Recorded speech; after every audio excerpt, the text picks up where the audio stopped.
Децениски стариот проблем со паркинг просторот околу комплексот клиники Мајка Тереза се уште актуелен. Граѓаните се настават дека се приморани да паркираат надвор од комплексот како би стигнале навреме за своите здравствени услуги. Па за паркинг да, проблеми. Ние искрено го ставивме ван клиника, надвор од клиника. Иначе овде вака не е ни можно да најдеш паркинг. Невозможно. Проблем е надвор само паркирање. Не може тука никако да се најде.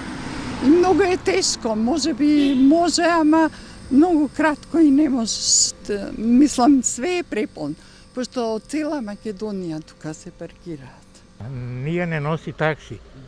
Такси не носи, така да гужва е многу по 20 минути од Капија до хематологија или вамо идеме до клиники. Представува проблем да дојдете до клиникава иако и со такси? Па иначе од друго место сме, не сме од Скопје, плаќаме и такси и низ Скопјево но на семафорите гужва исто, овдека пред клиници гужва, паркинг овде нема, тешко.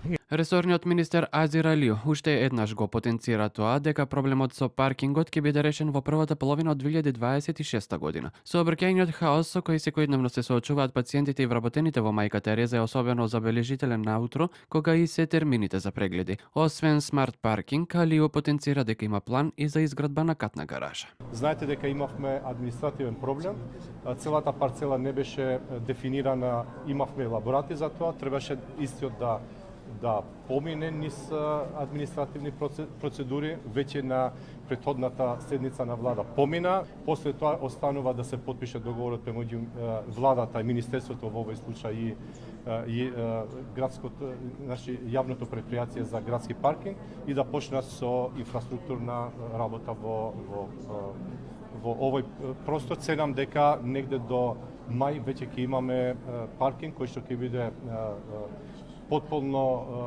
нов со смарт инфраструктура и катна гаража. За овој проблем континуирано се зборува и укажува со години. За една деценија се сменија 9 министри за здравство, советување за соодветно решавање на хаосот со паркирање во тој дел од Скопје, но проблемот останува.